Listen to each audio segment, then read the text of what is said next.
So everyone's still here, wonderful. It's been really inspiring and interesting to hear all the different research perspectives. And I guess, even though I'm actually married to Peter, and I heard it more or less every day and every week, how things are going in the branch, so to speak, it's really interesting to see the complexity and the different, let's say, political challenges there really is at stake. I can come from a slightly different perspective, namely the artistic practice and the more the perceptual perspective on how the aspects of the underwater soundscape can be made audible through an artistic perspective. And I'm going to try to use my computer and my this one at the same time. Let's see if I could manage to do it, because I have some notes here. Just as Sanne said, I'm a sound artist, and I've been mainly working with site specificity as an artistic practice and sound installations. I've been doing sound installations for quite many years. I would say that the last 15 years has specifically dealt with site specificity in public space. Or just to cut it short, to describe my practice very simple, how I, with sound or through sound and listening, actually can experience or explore and make perceivable aspects of a site that are normally not perceivable. And I've been doing around 30 different site-specific, often long-term projects. I've also been lately on generally really interested in the ocean as a public space for artistic site-specific exploration. And it's been really my interest in how art can actually transform information, or art's capacity to transform information of global relevance into an embodied sonic experience, because quite a lot of the data that Julia, Matthias and Peter talked about today, they are gained as, they get access, they get lots of data through underwater technology, partly based on hydrophone or underwater microphones, but they are rarely listened to. They are transformed into visual models or statistical data and things like that. So what happens with all data that are actually generated but no one's listened to, and what can be used with this data? That's been a kind of target or kind of topic that I've been interested in for quite a long time. Yeah, and these are just a few projects that I've been doing, spanning from a project that I did together with Peter on the left side, where I was mainly like trying to sonify the eventually changing stream of the North Atlantic current. Is this correct, more or less? Yeah. To exploring the harbor area in Hamburg, and on the right side, it's actually a project that I just started up a month ago together with the glaciologist Nina Kirchner, and that's also part of my help me, for God's sake. I said I'm the last speaker, so I'm allowed to stumble. What to say? Postdoctoral project that's where she's using hydrophone technology to gain knowledge about glaciers and the calving. And the idea of exploration, artistic exploration of the fragile environments of the underwater areas or underwater soundscape. I'm really not unique. There is a kind of a broad tradition, which I do absolutely not have time to go into today. But there's quite a lot of other artists that are working in the same area. Such as Jonna Vinderen, Leah Barclay, and Jakob Kierkegaard, words or names, if you don't even already know them, that you should definitely check out. That's from different perspective, with mainly quite advanced technology been exploring the underwater soundscape from an artistic perspective. But what I want to show with you today, or share with you today, is actually one specific project that I did with actually Peter, Matthias and Julia a couple of years ago. So I think it's a kind of nice summing up or wrapping up of this day that is called Mare Balticum. And it's actually it's a project that that's part of the EU finance research project Baltic Sea Information on the acoustic soundscape, which I think all of you in somehow touched. I saw it from the maps. You were, Peter, talking a little bit more specifically about it. It was researched, was it 5 or 6 nations? Like, yeah, Finland, Sweden, Denmark, Poland, Germany, and Estonia. Yeah, that were more or less trying to get an idea of how the underwater soundscape of the Baltic sounded like. And what I want to do is to kind of point it or pinpoint a concrete process or what it actually, what does it mean to transform scientific data to sound? Because it's very easy, we are, as an artist or whatever, we have the ambition and the ideas, but how is it done? And what kind of synergy effects might arise between science and art on the one hand, and on the second, and what kind of infrastructure does that actually require? Except for being married to one of the researchers, because, of course, but that's just another story. I'm going to go actually into details a little bit more on that later on. But I want to share I think it's 5 minutes short or long film with you. So just take it easy. Yep.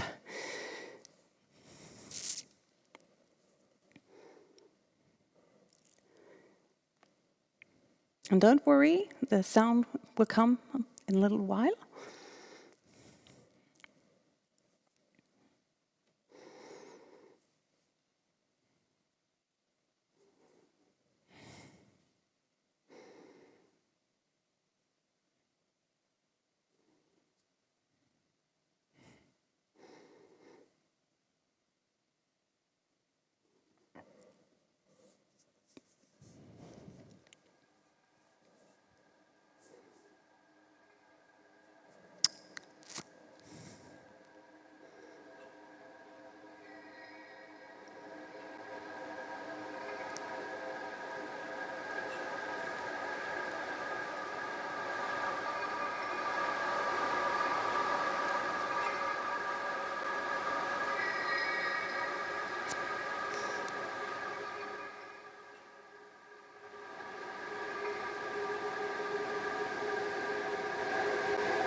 So, just as Peter said previously today, the purpose with the BIAS projects was to, through underwater technology, measure the sound levels in the Baltic in order to create models or sound maps of the Baltic synchronized. That is, what's happening on different places are possible to kind of combine in the very same moment. So what is at stake here from an artistic point of perspective? It's about really important data that is supposed to be transformed into an artistic perspective. And how do you do with this enormous kind of material or loads of material, several terabytes of sound recordings from a whole year, I think it was, right? And I would call it the almost impossible process of transforming scientific data into an artistic experience. And it's, on the one hand, it's about really how scientific data of global relevance can be transformed into an embodied sonic experience. And on the other hand, how can this become an experience in the public space? And that was the kind of crucial overall task from my perspective. And my involvement in this project was at a quite early stage, because I know Peter and he told me about the project. But what's really interesting is, because it was an EU project, normally when you restore, for instance, a forest or something, you put up information sheets or information posters about that this kind of forest or whatever or natural area have been renovated or restored. But you can't do that when you kind of approach a global phenomena as a sea. So the idea was that from the beginning, bring in an artist that kind of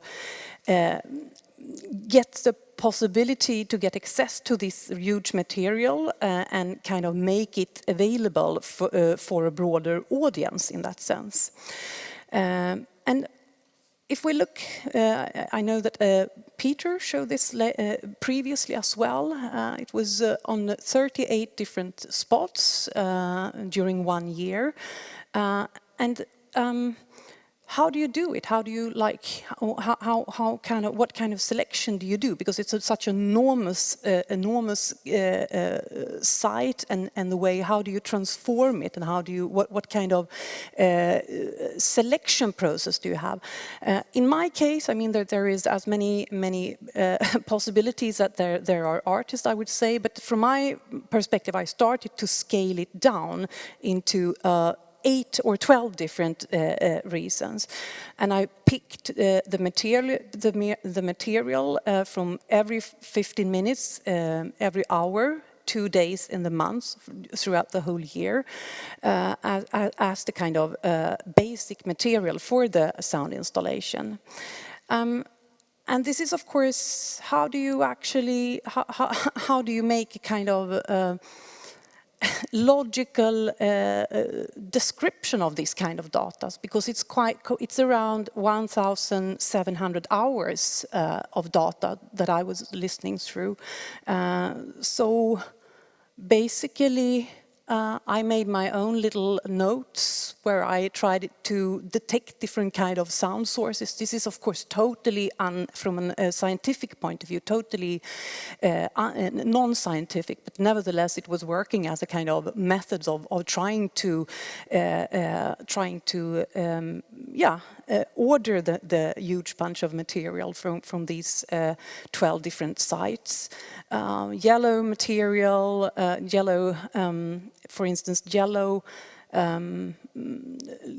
markers meant like noise, pink and red colors, that's different kinds of vessels and things like that, and yeah, so blue markers, it's fish activity.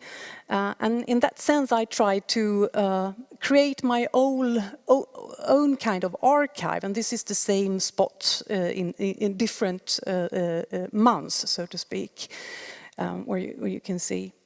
And just as I mentioned, it was around 1,700 hours to go through and just sit and listening through the material. And what do you do with this huge this material once you organized it in a way? There's of course enormously a lot of different possibilities. I refer to this as yeah, we can listen to this.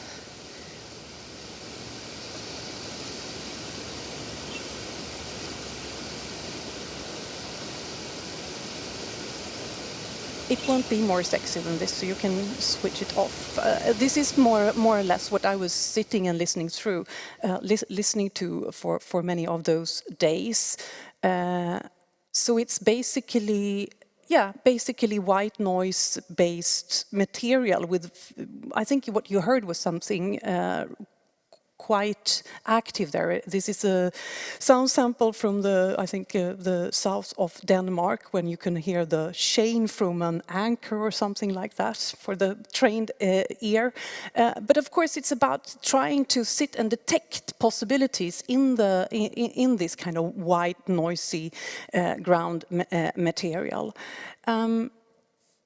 And the next step was more or less how do I create a spatial experience from this? And from my perspective, as I mentioned, from these 12 sites, I kind of organized each of the place as one point in the exhibition hall, which was initially a 157-meter long tunnel in an island of Gotland. So basically it's about the choices one do, and it's also how to put together the material in a composition, which it basically is trying to establish a relation between the specific site, in this case the tunnel, the sound material, this quite huge archive of sounds, as well how the visitor, the performative aspects of the visitor, should he or she sit down, listen, laying down, or walk. That's all kind of affects the experience of the work quite much, as well as the textual information. How much shall I put focus on the experience in terms of a conceptual work, that you have a kind of pre-knowledge what this work is about, or can you really experience the whole complexity by just opening the door to the tunnel and experience the work? This is one of the kind debates in contemporary art, I guess, the relation between the perceptual experience and the conceptual level. So I think these are things that are was really complex, because it's not only about coming to the tunnel with the material, put up the speakers, and after like 4 hours sound testing, okay, finished, let the audience in. It's about a really long process where I was spending a month in these tunnels to kind of learn about the natural frequencies of the tunnel, how they worked, and what kind of material that was not working, issues about distance between loudspeakers and how that would affect the experience of the different spots or places, so to speak. So in the end, I think it's about getting the less worst out of a very complex situation. Yeah. So in this case, I very carefully picked a very big distance between each of the speakers in order to be really, so the audience could really be able to experience each spot as a single localizations, which could represent the distinct place in the Baltic. Yeah, and I think there is no conclusion, because this is not a kind of scientific work in that sense, but I think what I wanted to do was in somehow to put focus on how a process could look like, and in what way this work might evoke the possibility to experience the complexities, as Matthias, Julia and Peter talked about today, in terms of an artistic experience, which might give another kind of, shall we say, experience than the sonic maps or the different kind of papers that are more directed to a very skilled audience. But this is a kind of opens up a possibility to address a broader audience in that sense.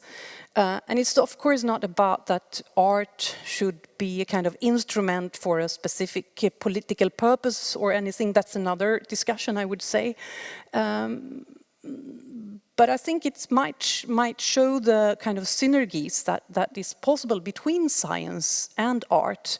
And I think I would like to add that I have a quite pragmatic perspective or position when it comes to when talking about synergies. I think that science could do their things and art should have their. We are addressing our audience and our perspective, but there are, if it's about kind of make possible a kind of technical infrastructure that this BIOS project actually made possible in order to make possible this kind of artistic or scientific cooperation. There are, of course, like artist residencies at the icebreaker Oden, also up in the Antarctica. Is it the Wegener Institute and so on? But there is no kind of stronger relation between the infrastructure that is actually existing both at Oden and down in the is it called the Wegener Institute. So I think this is one of the targets, and something that I would really emphasize, that this is something that is needed. Because, coming back to the fact that I'm married to Peter, who was like conducting the project, I think it should be possible to establish infrastructures which doesn't require that you actually know the kind of researchers or scientists, but that it needs a stronger infrastructure organization, I would say. And on the other hand, it is as well a question of the responsibility of the curator, because as I showed here, it's not only about implementing sound in a tunnel. It's a very long and complex project or process which requires a curator that understands this process.